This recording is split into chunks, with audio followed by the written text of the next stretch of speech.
Hello student, आज हम बात करेंगे ब्रिक्स और स्विफ्ट की रिसेंटली हुए समिट के बारे में, जहां ब्रिक्स और स्विफ्ट में ब्रिक्स ने कुछ फाइनेंशियल मैनिपुलेटर के लिए अपने कुछ नियम बनाए हैं। ब्रिक्स को अगर यहाँ आप समझोगे, ब्रिक्स ग्रुप में ब्राज़ील, रसिया, इंडिया, चाइना और साउथ अफ्रीका हैं। अब ये सभी मिलकर यानी कि ब्रिक्स ग्रुप मिलकर एक नया ग्लोबल पेमेंट सिस्टम बनाने की तरफ बढ़ रहे हैं, जो स्विफ्ट सिस्टम की मोनोपोली को चैलेंज करेगा।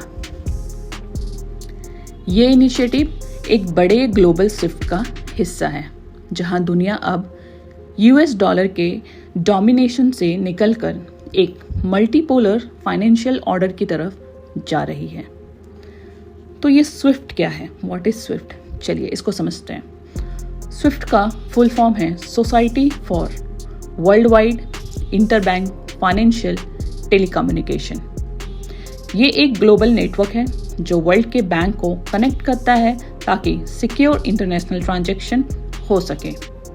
आज के टाइम पे लगभग 11,000 फाइनेंशियल इंस्टीट्यूशन इससे जुड़े हुए हैं 200 कंट्री में, पर इसका कंट्रोल मेनली वेस्टर्न कंट्रियों के पास है और इसी वजह से यूएस एंड यूरोप कभी कभी इस सिस्टम को सैंक्शन के वेपन के रूप में यूज करते हैं, जिससे 2022 में रसिया को स्विफ्ट से बाहर कर दिया गया था। सवाल यहाँ ये उठता है कि क्यों BRICS is creating an alternative system.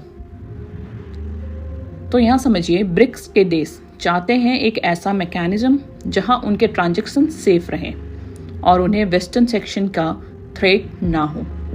इसके कुछ रीजन भी हैं, जैसे कि सेक्शन रेजिस्टेंस, मतलब रसिया के स्विफ्ट बैन होने के बाद सबको समझ आया कि फाइनेंशियल सिस्टम को वेपन बनाया जा सकता है।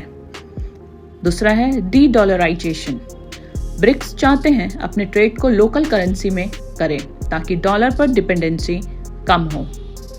तीसरा, फाइनेंशियल सॉवरेनिटी। हर देश चाहता है कि अपने पैसे और पेमेंट पर खुद का कंट्रोल हो। और चौथा, इंक्लूसिव सिस्टम, मतलब डेवलपिंग नेशन को लगता है कि करंट सिस्टम उनके फेवर में नहीं है, इसलिए वो एक नया फ्रेमवर्क बनाना चाहते हैं।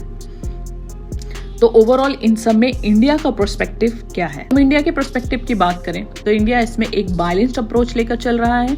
एक तरफ इंडिया चाहता है कि ब्रिक्स के थ्रू ग्लोबल फाइनेंशियल सिस्टम में एक नया बैलेंस आए। दूसरी तरफ वो अपने वेस्टर्न ट्रेड पार्टनर्स के साथ भी स्ट्रॉन्ग रिलेशन मेंटेन करना चाहता है। इंडिया के लिए क्या फायदे हो सकते हैं? जैसे वो अपने प्रोडक्ट को डायरेक्टली ब्रिक्स कंट्री के बीच में आसानी से ट्रेड कर सकते हैं। रुपी इंटरनेशनलाइजेशन का एक बड़ा स्टेप होगा और साथ ही ट्रेड ट्रांजैक्शन कॉस्ट कम हो जाएगा। पर हाँ, इंडिया कॉशंस भी है, क्योंकि हर नए फाइनेंशियल सिस्टम सिक्योरिटी रिस्क भी लेकर आते हैं। इसलिए इंडिया का मोटो सिंपल है, एंगेज बट विथ केयर। इसके कुछ हम फ्यूचर पर्सपेक्टिव को भी देख सकते हैं, जैसे आगे चलकर ब्रिक्स अपना एक डिजिटल पेमेंट प्लेटफॉर्म बना सकता है जो ब्लॉकचेन टेक्नोलॉजी पर बेस्ड होगा, जिससे ट्रांसपेरेंसी और स्पीड दोनों बढ़ेंगे। अगर ये सिस्टम सक्सेसफुल होता है तो ये दुनिया के फाइनेंशियल सिस्टम को कंप्लीटली रीसेप कर सकता है।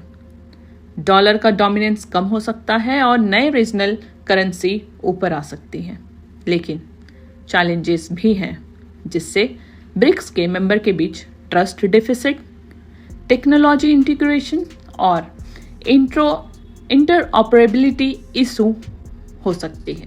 ओवरऑल इस टॉपिक को समझने के बाद ये हमारे यूपीएससी से किस तरीके से रिलेवेंस है, तो अगर इसे हम प्रीलिम्स पॉइंट ऑफ व्यू से देखें तो स्विफ्ट का फुल फॉर्म और इसके क्या काम है, ब्रिक्स के फाउंडिंग मेंबर्स और फाउंडिंग ईयर्स जो बार बार यूपीएससी में पूछे गए हैं, अगर आप चाहें तो प्रीवियस ईयर क्वेश्चन में से चेक कर सकते हैं। डी डॉलराइजेशन का कॉन्सेप्ट क्या है, इससे भी प्रीलिम्स में क्वेश्चन क्रिएट किए जा सकते हैं।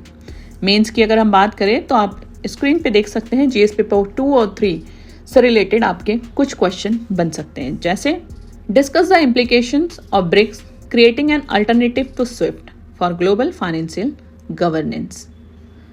दूसरा question, evaluate the India role India's role in promoting a multipolar financial order. और last, how de-dollarization challenges US economic dominance. यहाँ बस मैं आपको सजेस्ट करूँगी कि मेंस के जो ये 3 क्वेश्चन आपको दिए गए हैं इसको आप जरूर लिखिए। इससे आपको 2 फायदे होंगे।